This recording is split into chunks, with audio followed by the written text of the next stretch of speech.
Hello friend, welcome to success magic success. तो आइए हम साइंस के कुछ मोस्ट इंपॉर्टेंट क्वेश्चन के बारे में आज स्टडी करेंगे, जिनमें विभिन्न वैज्ञानिकों के नाम और उनकी खोजें तथा अन्य महत्वपूर्ण प्रश्न सम्मिलित हैं। तो आइए फर्स्ट देखते हैं, जीव तथा जंतु विज्ञान का जनक किसे कहा जाता है? तो उसे अरस्तु को कहा जाता है। जीव विज्ञान शब्द का प्रयोग सर्वप्रथम किसने किया था? तो वो लैमार्क, जो कि फ्रांस के एक वैज्ञानिक थे, और टेब्रिनेस जर्मनी ने किया था। क्वेश्चन नंबर थर्ड, जीव विकास को सर्वप्रथम किसने समझाया था? तो लैमार्क ने लैमार्कवाद का सिद्धांत दिया था और उन्होंने इसमें जीवन विकास के बारे में बताया था। नेक्स्ट है, चिकित्सा शास्त्र का जनक किसे कहा जाता था? हिप्पोक्रेटस को चिकित्सा शास्त्र का जनक कहा जाता है। नेक्स्ट है क्वेश्चन नंबर 5, वनस्पत विज्ञान का जनक किसे कहा जाता है? तो वनस्पत विज्ञान का जनक थियोफ्रेस्टस को कहा जाता है। ठीक है। नेक्स्ट है, रसायन विज्ञान का जनक किसे कहा जाता है? तो रसायन विज्ञान का जनक लेवोजियर को कहा जाता है। नेक्स्ट हमारा क्वेश्चन नंबर 7, मानव का विकास इतिहास परंपराओं से संबंधित विषय कहलाता है। तो वो क्या कहलाता है? एंथ्रोपोलॉजी, जिसमें कि मानव की विकास का अध्ययन किया जाता है। ठीक है। नेक्स्ट है, गैसों के विसरण के नियम का प्रतिपादन किसने किया था? तो ग्राहम ने किया था। ग्रहों की गति के नियम का प्रतिपादन किसने किया था? तो जॉन्स केपलर ने ग्रहों के गति संबंधी नियम दिए थे। नेक्स्ट है, E=mc², जो कि हमारा एक ऊर्जा संरक्षण के नियम पर आधारित है। उसको किसने दिया था? आइंस्टीन ने दिया था। ठीक है। नेक्स्ट क्वेश्चन है 11, जड़त्व के नियम खोज किसने की थी? तो जड़त्व के नियम की खोज गैलीलियो ने की थी। क्वेश्चन नंबर 8, नेक्स्ट देखते हैं, गुरुत्वाकर्षण के नियम का प्रतिपादन किसने किया था? तो गुरुत्वाकर्षण का प्रतिपादन न्यूटन ने किया था। उन्होंने इससे संबंधित 3 नियम दिए थे। प्रथम नियम जड़त्व का नियम, दूसरा संवेग संरक्षण का, और तीसरा क्रिया प्रतिक्रिया का बल का नियम दिया था। ठीक है। नेक्स्ट देखते हैं, प्राकृतिक वर्ण सिद्धांत के प्रतिपादक कौन है? तो डार्विन ने ही जीवों के विकासवाद का भी या जैव विविधता संबंधित वर्ण का नियम दिया था, जिसमें कि मतलब कोई जीवों को प्रकृति अपने आप चुन लेती है जो उसके प्रति अनुकूल हो जाते हैं।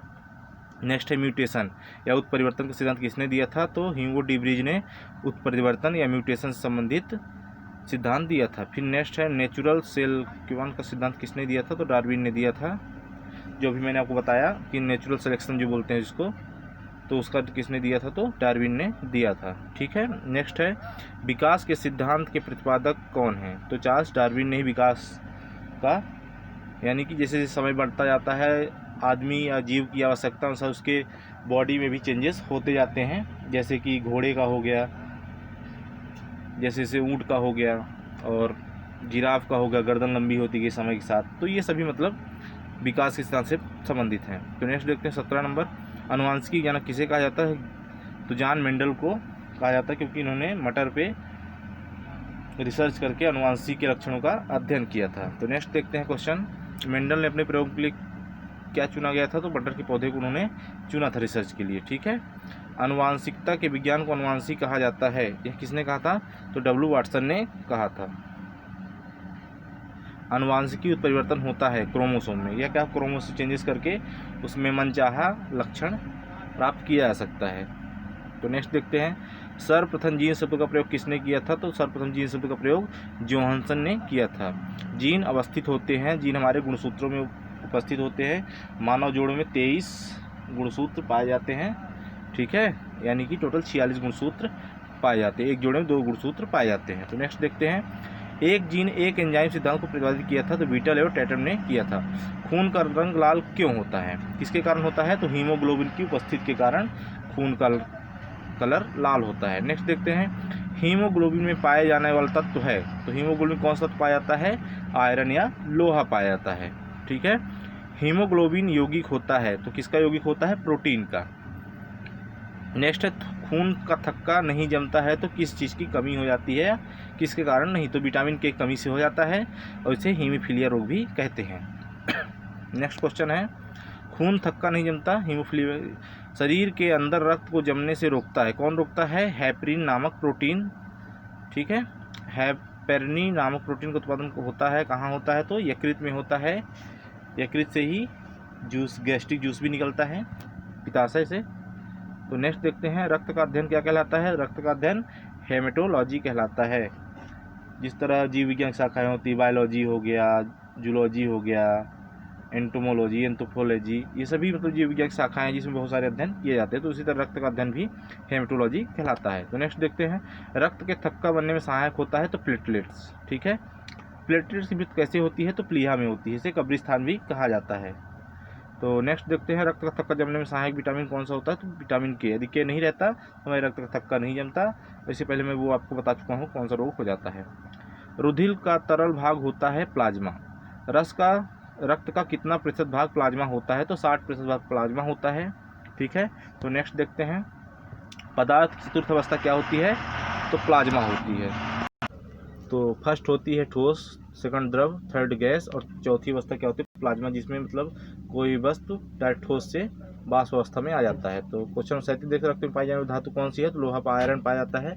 ब्लड बैंक क्या कहलाता है तो प्लीहा को ब्लड बैंक कहा जाता है। ठीक है, आरवेसी का कब्रिस्तान शमशान गिरी किसे कहा जाता है प्लीहा को ही कहा जाता है। ब्लड बैंक में रक्त को सुरक्षित रखा जाता है 40 डिग्री फ़ारेनहाइट पर। रक्त समूह होते हैं तो ए बी और ओ के अलावा एक 5वां रक्त समूह भी पाया जाता है जिसे RH फैक्टर कहते हैं। ठीक है, तो नेक्स्ट देखते हैं, रक्त समूह खोज किसने की थी तो रक्त समूह की खोज लैड स्टीनर ने की थी। सर्वदाता रक्त समूह किसे कहा जाता है तो ओ ग्रुप को, जो ओ ग्रुप होता है उसे सर्वदाता रक्त समूह कहा जाता है क्योंकि यह सभी को ब्लड दे सकता है। ठीक है, नेक्स्ट देखते हैं, सर्वग्राही रक्त कौन सा कहलाता है समूह तो AB को सर्वग्राही रक्त समूह कहा जाता है क्योंकि यह सभी से ले सकता है। RH फैक्टर संबंधित है तो RH फैक्टर रक्त से संबंधित है जो कि रक्त का 5वां ग्रुप समूह है। ठीक है, नेक्स्ट देखते हैं, RB फैक्टर के खोजकर्ता कौन है तो RB फैक्टर के खोजकर्ता लैंड स्टीनर व वीनर हैं। रक्तचाप नियंत्रित होता है एड्रिनल ग्रंथि के द्वारा। नेक्स्ट देखते हैं, रक्त को शुद्ध करता है ब्रिक, किडनी के द्वारा ही रक्त को फिल्टर किया जाता है। नेक्स्ट देखते हैं, रक्त के शुद्धिकरण की प्रक्रिया है डायलिसिस। ठीक है, मूत्र का निर्माण कहाँ होता है तो मूत्र का निर्माण ब्रिक में होता है। वहाँ छन के जो वेस्टेज रहता है वो क्या होता है बाहर निकाल दिया जाता है। यहीं पे रक्त का भी प्यूरिफाइड होता है। ब्रिक का भार कितना होता है तो 150 ग्राम और एक जोड़े में पाई जाती है। यदि किसी किडनी या ब्रिक जिसको बोलते हैं वो यदि एक साइड का खराब हो जाता है दूसरी का आकार बढ़ जाता है और वह उसके बराबर कार्य करने लगती है। ठीक है, नेक्स्ट देखते हैं, मानव गुर्दे में बनने वाली पथरी किससे बनी होती है तो वो कैल्शियम ऑक्जेलेट की बनी होती है। रक्त का क्षारीय मान कितना होता है तो 7.4 होता है जबकि जल का 7.0 होता है। रक्त दाब मापने वाले यंत्र को क्या कहते हैं सिग्नोमैनोमीटर कहते हैं। सर्वप्रथम रक्त परिसंचरण तंत्र का अध्ययन किसने किया था तो विलियम हार्वे ने किया था। शरीर से हृदय की ओर रक्त ले जाने वाली रक्तवाहिनियों को क्या कहते हैं तो शिराएं कहते हैं। ठीक है, नेक्स्ट देखते हैं, हृदय से शरीर की ओर रक्त ले जाने वाली रक्तवाहिनी क्या कहते हैं धमनी कहलाती हैं। इसमें एक अपवाद होता है, फुफ्फुस धमनी में शुद्ध रक्त बहता है जबकि फुफ्फुस शिरा में शुद्ध रक्त बहता है जबकि फुफ्फुस धमनी में अशुद्ध रक्त बहता है, यह एक अपवाद है।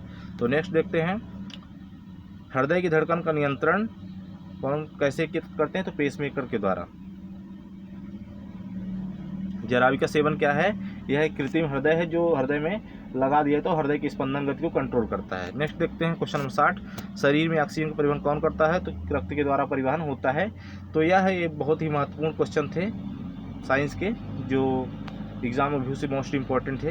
तो बने रहे चैनल के साथ और यदि अच्छा लगता तो आप दोस्तों के साथ शेयर करें, लाइक और सब्सक्राइब करें। बहुत बहुत धन्यवाद, थैंक्स फॉर वॉचिंग।